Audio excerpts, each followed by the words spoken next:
Today, I have a topic that is sort of a controversial subject, but nevertheless, some of these articles date back a little ways, as much as last year or even several years back. But I think it is important that we establish some context of what is being built in Israel. This is a place where tens of thousands of these people that are attracted to young children operate in Israel every year. In July alone, there were 22 cases of recorded in Israel and brought to the attention of the media. This is from Celia Jean, August 4th, 2020. This is in the Jerusalem Post. So let's dive in here. And definitely hit that like button, subscribe to the channel if you enjoy the content we provide here. But this is important context here. Tens of thousands of operate in Israel every year, leading to about 100,000 victims annually, according to an Israeli monitoring organization. The Matzof Association, an organization that actively keeps track of reports on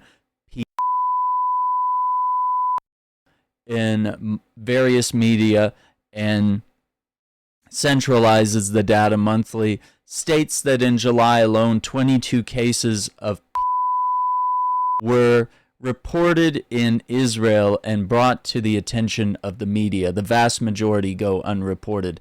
In Israel, tens of thousands of operate on a daily basis without any problem, says Eliran Malki, head of the Matzof organization. They are not deterred by police and certainly not deterred by the contemptuous rulings that come from the hands of judges in various courts. He added, citing an incident in which one particular person was let off the courts without punishment despite evidence of thousands of items found on his computer, as the court stated that it would harm his career. That's insane. The court does not count the number of victims and shows disproportionately favorable treatment of the perpetrators, according to Malki. Association gathers reports from the media in order to form statistics, as no public sex offender registry in Israel currently exists. But I imagine it would just be a gigantic red mass over the entire, part of the country that is Israeli. And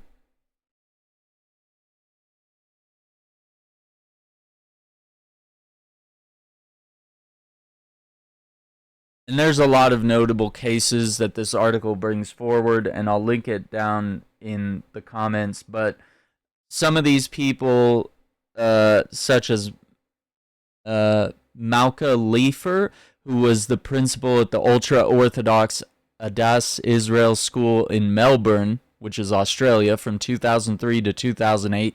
She fled to Israel after allegations came to light that she sexually abused pupils. She has evaded deportation back to Australia ever since a formal request was received by Israel in 2014 by claiming mental illness. When the district court invalidated those claims, Leifer appealed to the Supreme Court. Most recently, in July, the Supreme Court heard an appeal by Leifer to try to overturn the lower court finding that she is mentally fit for extradition to Australia. In May, after a close 6-year legal saga, Jerusalem District Court Judge Chana Miriam Lomp ruled that Leifer was mentally fit to stand trial on 74 counts of sexual abuse and rape of minors. So I'll link that article below, but I mean, it's just absolutely disgusting. And also coming from the Times of Israel, this is many accused Jewish in U.S. flee to Israel report. Jewish Community Watch research cited by CBS says more than 60 people accused of child sex abuse have escaped to the Jewish state since 2014. This report is from February 21st of 2020. So many Americans accused of sexually abusing children flee to Israel to escape justice, and bringing them back, of course, extraditing them can be tough. The report has identified more than 60 such people, from modern Orthodox to ultra-Orthodox communities in the U.S., but that happens across the wider Jewish community as well. The same thing that's going on in the Catholic Church right now around the world, the exact same thing is happening in our community. Jewish Community Watch founder Meyer Seewald told CBS News, the cover-ups are the same, the stigma, the shame.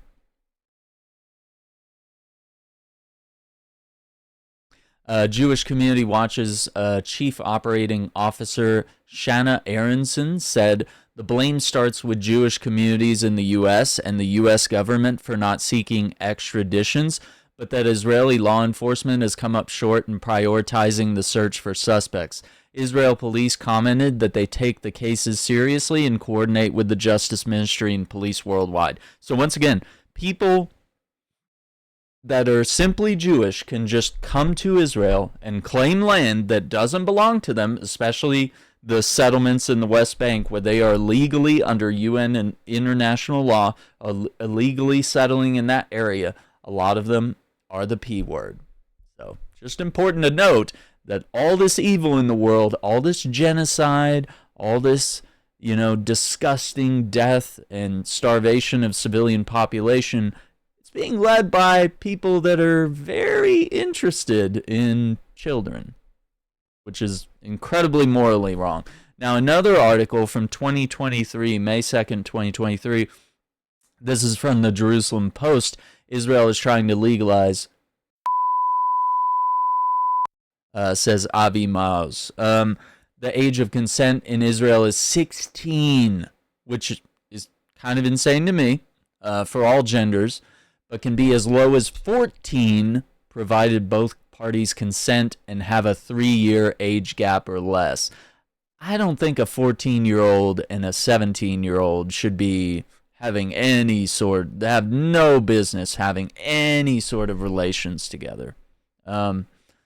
So Israeli far-right lawmaker Avi Maoz accused the Justice Ministry of attempting to normalize within the country by altering Israel's age of consent laws. Currently, the age of consent is 16 for all genders. However, it can go as low as 14, as we previously stated. A 19-year-old man can have consensual relations with a 14-year-old girl and won't face criminal charges, Maoz said. He vowed to prevent this law from passing. This is a perversion, a disgusting phenomenon, and I will do everything in my power to make sure children of Israel are not abandoned because of one agenda or another, Maoz says. He also states that this isn't the first time that this has been a potential problem facing the Jewish state. He further cited a new report from the UN, United Nations, which he said called to decriminalize certain sex offenses and mentioned that law enforcement should recognize that people under the age of 18 are able to make decisions about consensual sexual behavior. I would argue no. I would argue that people younger and non-adults, and I would argue that some 18-year-olds don't even really know much about consent, and that we should be teaching more about that. And we should know not just about consent, but we should know about, just not really messing with people that are of a certain age. You just really shouldn't even be attracted or making any sort of moves towards people like that. That they're children. They're, teenagers and children, meant to be loved and treasured by their parents and the world, but not by, creeps.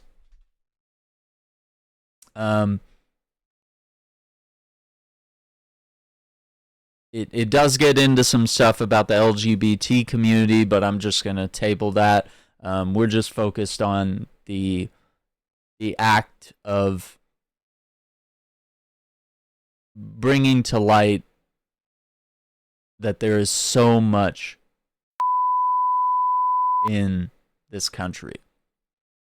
One of the most infamous cases, of course, is the Australian school principal, Malka Leifer, who fled to Israel after allegations came to light that she sexually abused pupils.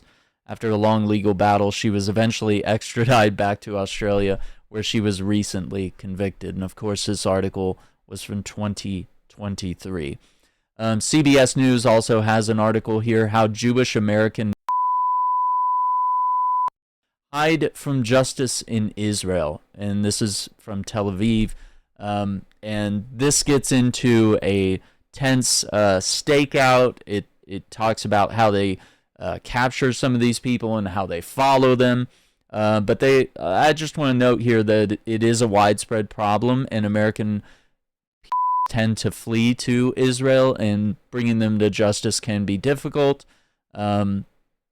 Wanted men and women have been able to exploit a right known as the law of return, whereby any Jewish person can move to Israel and automatically gain citizenship. So that means any sort of crime. It's not just the stuff, but it could be all sorts of other, crimes or just, mockery or whatever it may be for your actions. Just flee all that.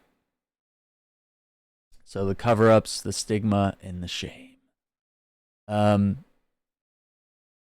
Everyone goes and surrounds this individual and supports him because they can't believe a person can do such a crime.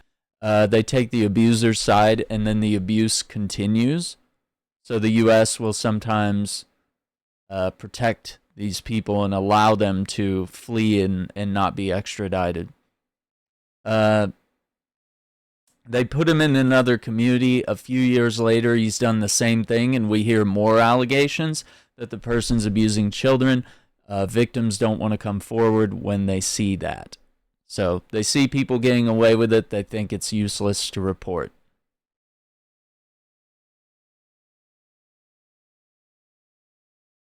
Yeah, it's just really horrible. And there's like detailed testimony here of what exactly is happening here.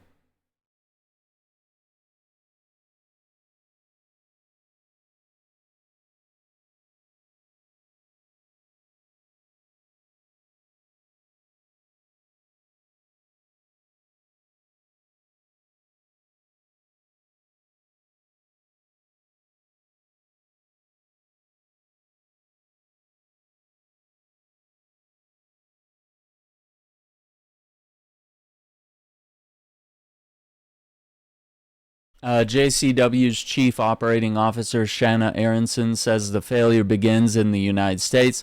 She says there are elements of the Jewish community in the U.S. that are willing to help escape. Oftentimes there's some sort of community incentive. Either somebody owes them a favor or someone in the community, let's say an institution, has covered up for them in the past, and they know that if this goes to court, there's a lot of civil liability coming down the line. While Aronson puts blame on Jewish communities in the U.S. and the U.S. government for not aggressively pursuing extraditions, she says Israeli authorities have also failed to prioritize the hunt for suspects. Why would they do that if they can grow their population, have more Israelis and more illegal settlements, and steal more land from Palestinians and continue the genocide? The general standards and protocols for investigations by local police are poor. The problem reaches into upper echelons of Israeli politics as well. They note that Yaakov Litzman, leader of an ultra-Orthodox alliance in Israel's legislature and current Minister of Health, has been accused of preventing the deportation of Malka Leifer, which once again we talked about, the Australian principal. CBS News obtained an Israeli police recommendation, says there's not enough evidence against Litzman to recommend he be charged himself with fraud and breach of trust for protecting Leifer. Litzman's office told CBS News that there was not any wrongdoing. It's now up to Israel's Attorney General to decide whether to indict the lawmaker. It's a good example of the lengths the community will go, JCW's Aronson says. It's really disappointing and disgusting. Israeli police won't comment on specific cases, but insist they take the cases seriously and that they coordinate closely with the Ministry of Justice and worldwide police organizations in order to find suspects overseas. The U.S. Department of Justice declined to comment on specific cases too, but praised their relationship with Israel's law enforcement, adding sex offenders have been successfully extradited in the past. Well, once again, all these articles are proof and condemning that actually that's not the case. And you can read more about the stakeout, and more of the graphic details are included in these articles. But I just wanted to bring some of this stuff to light because it's truly disgusting, and it just shows what a horrible place that is being built here, that is allowed to do this to children, that is allowed to bomb and kill innocent children, men and women in Gaza, and of course steal land in the West Bank. So despicable. Thank you for watching. Take care. Be safe. And we'll see you on the next one.